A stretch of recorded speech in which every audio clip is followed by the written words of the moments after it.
Before the name Dumaguete was ever heard, before stone bell towers or universities stood, there was only the land, lush, fertile, kissed by the sea, and its earliest inhabitants. Long before foreign ships reached Philippine shores, the area now known as Dumaguete was home to Austronesian-speaking natives, communities of fisherfolk, farmers, and artisans who lived in coastal settlements. They thrived along the shoreline, trading with nearby islands, and living in harmony with the sea and mountains. The early inhabitants were governed by local deities, respected tribal leaders who upheld order, protected the community, and honored the spirits of nature through rituals and festivals. The economy was simple, yet self-sustaining, centered around fishing, farming, boat-making, and barter trade with Mindanao, Cebu, and Borneo. But peace was not always certain. As early as the 1500s, Moro raiders from the south began to attack coastal settlements, looting and abducting villagers. Locals called these attacks dagat, meaning to snatch, and it was from this word that Dumaguete would later draw its name, the place where people were snatched away.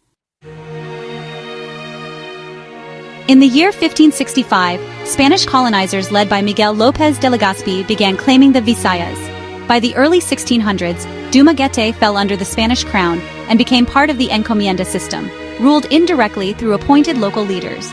Christianization started through the Augustinian and Recollect missionaries, and by 1620, Dumaguete had a formal parish dedicated to St. Catherine of Alexandria. To protect the town from further Moro attacks, the Spaniards built stone watchtowers and fortifications. The most iconic of these is the Dumaguete Bell Tower, constructed in the mid-1700s, a defense structure that served as both a lookout and a refuge. As the Spanish presence grew, so did trade and education. The town slowly transformed into a religious and cultural center in the province.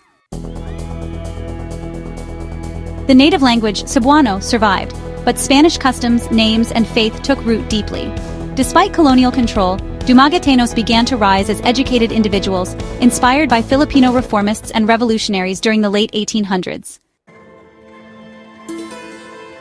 With the signing of the Treaty of Paris in 1898, the Philippines was ceded to the United States. In 1901, American missionaries led by Dr. David Sutherland Hibbard founded Silliman Institute, which was the first Protestant and American-founded university in Asia. This ushered in a new era of education in Dumaguete. English was introduced as the medium of instruction.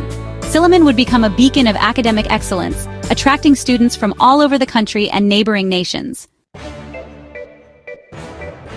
The city's population grew, roads were built, public services improved.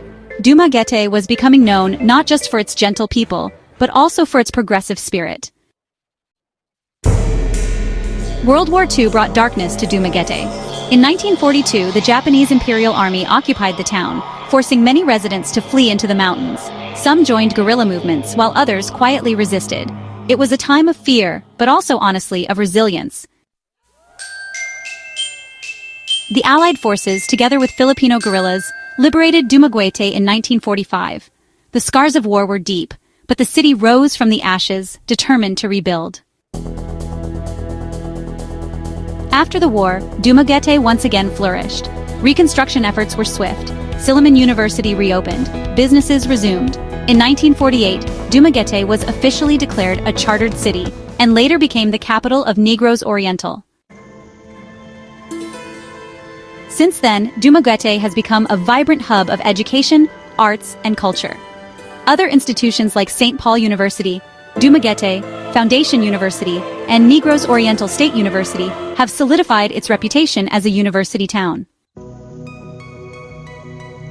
Today, Dumaguete is a charming coastal city that attracts both locals and foreigners.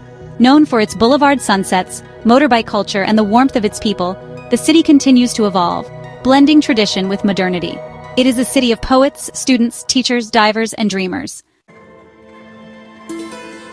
It is home to international conferences, music festivals, academic forums, and a growing tech community.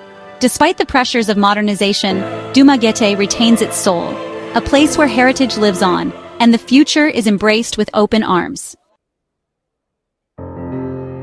From a humble coastal village to a global university town, from raids and revolutions to education and peace, this is Dumaguete, the city of gentle people, and the heartbeat of Negros Oriental.